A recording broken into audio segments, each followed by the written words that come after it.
मन मंदिरा गजर भक्तीचा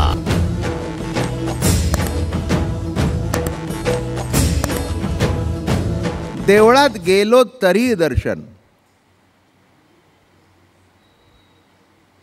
आणि एखादं ग्रंथामध्ये जे ज्ञान प्राप्त होतं तेही दर्शनच आहे. शब्दाच्या माध्यमातून श्रीहरीचं दर्शन, शब्दाच्या माध्यमातून शब्द जिथून प्रगट होतो त्या मूळ तत्वाचं दर्शन. आणि म्हणून या ठिकाणी आपण काल जो विषय आपण ऐकला,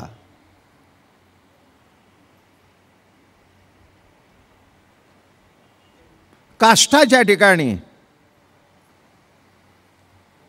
किंवा अग्नीच्या ठिकाणी, अग्नीच्या ठिकाणी तो अग्नी जेव्हा काष्ठाला स्पर्श करतो तेव्हा तो अग्नी प्रगट झाल्यासारखा दिसतो. पण प्रगट झाल्यासारखा दिसला म्हणजे अग्नी अग्नीच्या ठिकाणी नाही का? अग्नी अग्नीच्या ठिकाणी आहे. तसं जगदरूपानी सत्ता प्रगट झाली म्हणजे आहे असं नव्हे, ती आहेच आहे. कोणत्याही अवस्थेमध्ये जर बघितलं तर ती आहेच आहे.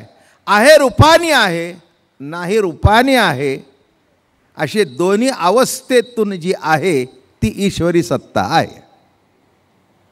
तेव्हा एवं विशेष सामान्य दोह नातळे चैतन्य ते भोगजे अनन्यतेनेसी सदा. काय विषय चाललाय? जेणे रसाचे स्वादन तेनेची गंधाचे ग्रहण रूपा ते अवलोक जाण एकेची कळा.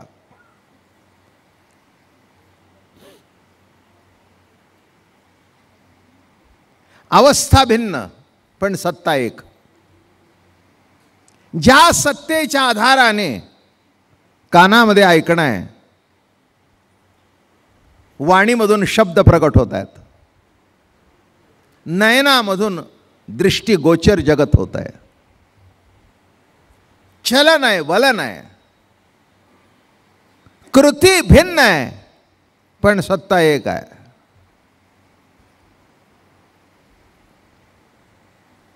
एक लाईटचं कनेक्शन झाल्यानंतर त्याच्यातून हॅलोजन आले, 25 कॅन्डलचा ग्लोब आला, 1000 कॅन्डलचा ग्लोब आला, रंगीत सिरीज आल्या, एवढा बल्ब आला, एवढा आला, 0 कॅन्डलचा सुद्धा आला. म्हणजे माझं बोलणं कळलं का? 0 सुद्धा लागतोच म्हणजे 0 नाहीच. दृष्टांत कळला का? काय मोठी गंमत आहे. काय सांगतात? कोणचा आणा? 20चा आणा, 15चा आणा, नाही दरवाजात लावायचा आहे, आजूबाजूला 4, 100चा आणा. कोणचा आणा? देवा पुढे लावायचा आहे, 0 आणा. म्हणजे दिवा तर पाहिजे पण युनिट तर संपता कामा नये.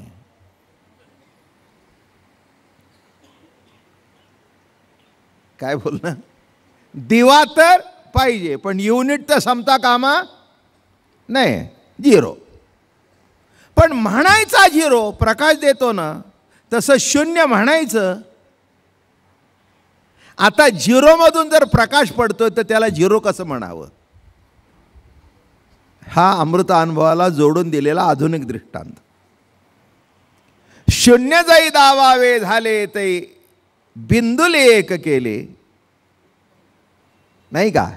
अहो त्याचं पावर काय? शून्य. अरे शून्य जरी असलं तरी उजेड आहे ना, कारण शून्य सुद्धा काहीतरी दाखवतं.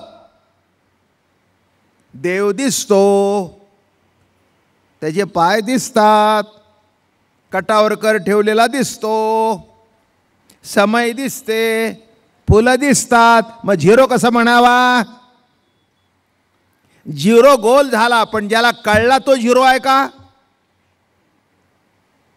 नाही का? कळला तो 0 नाही, नाही का? कळला तो बिलकुल 0 नाही. तसं या जगामध्ये काही नाही, असं काहीच नाही. महाराज म्हणाले काही नाही ऐसी व्यवस्था कवणा असी पा.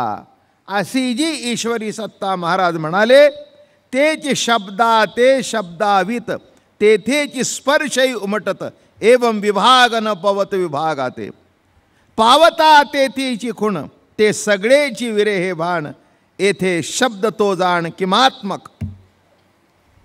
आता अशी जी अवस्था बोधरूप अवस्था कशी आहे, बोधरूप ज्ञानरूप अशी जी अवस्था आहे, मला सांगा आता त्याला काय म्हणावं? त्याला काहीच म्हणू नाही, काहीच म्हणू नाही. नुसतं जावं, दर्शन घ्यावं, बाजूला व्हावं. काय म्हणावं? दर्शन घ्यावं माझं म्हणणं कळलं का?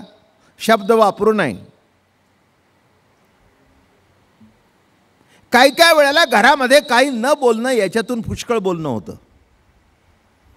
बोलण्याने बिघडतं आणि न बोलण्याने. म्हणून लक्षात घ्या, या ठिकाणी काय म्हणतायत ते, नव्हे विषय ना विषयी शब्दूच नसे जय ठाई, परंतु आपण या कधी लोपावे न पावती, एथ सरला शब्द जाण तरी का पडले मौन, वरी मौनासी मौन जाण पडत असे. आता इथे काय झालं? शब्द संपला, मौन आलं. त्याच्या पुढे जात आहेत ते म्हणतात मौनालाही मौन पडलं. आता मौनाला मौन म्हणजे काय, कसं सांगू? समजून तुम्हाला सांगतो. कसं सांगू म्हटलं का आतून काहीतरी येतं. हे बघा,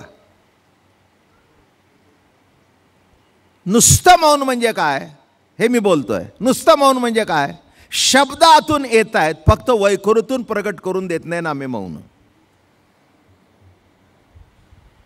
परा पश्यंती मध्यमा वैखरी या 4 वाण्या. मौन शब्द काय? आज गुरुवार आहे, त्यांचं मौन आहे. मला आयुष्यात मौन धरायची पाळीच आली नाही, कारण रोजच प्रवचन असतात. मौन केव्हा? मौन धरणं काही शक्य नाही. बरं, मी बघितलं, दुसऱ्याचं बघून मलाही वाटलं की आपणही मौन धरावं. नाही जमलो आपल्या. एक घडलेली घटना सांगतो. एक 30-35 वर्षापूर्वी आळंदीला मी राहिलो होतो उन्हाळ्यात. आणि तिथून एक माझ्या परिचित ओळखीचे कीर्तनकार आले. आल्यावर मला बघितल्यानंतर मी हात जोडले त्यांना. आता ओळखीचं म्हटल्यावर काय, कसं काय? त्यांनी लगेच एक पाकिट काढलं खिशातून, त्याच्यावर लिहिलं होतं मी मौन धरलंय. मोठं टाईप केलेलं होतं, मी मौन धरलंय. मग त्यांनी मौन धरल्यानंतर मी असं केलं, मी म्हटलं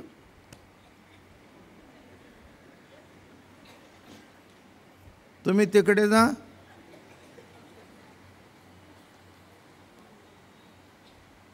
मी विचार केला मौन फक्त वैखरीने धरलं, पण आतल्या 3 शंख करतायत त्याचं काय? नाभीपासून प्रकट होते ती परा, इथे आहे पश्यंती. परा पश्यंती मध्यमा, मध्यमामध्ये सगळं तयार झालेलं असतं, जे बाहेर पडतंय ना आता ही वैखरी. मौन शब्दाचा अर्थ वैखरी गप्प बसली, पण आतल्या 3 नवरा बायकोचं भांडण झालं, दोघं आवलं धरला. माहितीच असेल की तुम्हाला. काय हे काय अज्ञात आहे काय? आलं का लक्षात? तिने ठेवलं तिथे. काय त्याच्यात साखर कमी होती.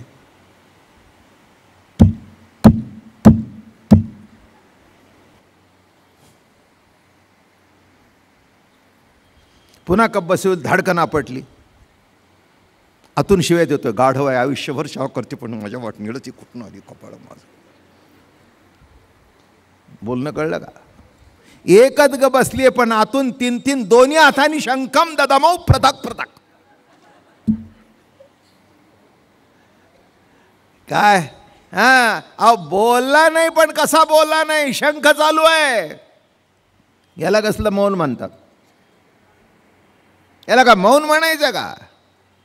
आला का लक्षात? मौन जरी धरलं की नाही, पण चेहरा असा बदलतो लगेच. एखादा जर गोरी व्यक्ती असेल ना, तर त्याचे कानपळे असे लाल जर्द होतात.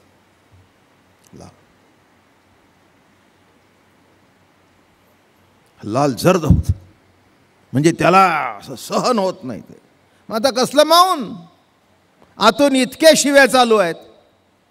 म्हणजे गंमत सांगू का तुम्हाला, प्रत्यक्षात देता आल्या नाहीत इतक्या आतून नवऱ्याला शिव्या दिल्या,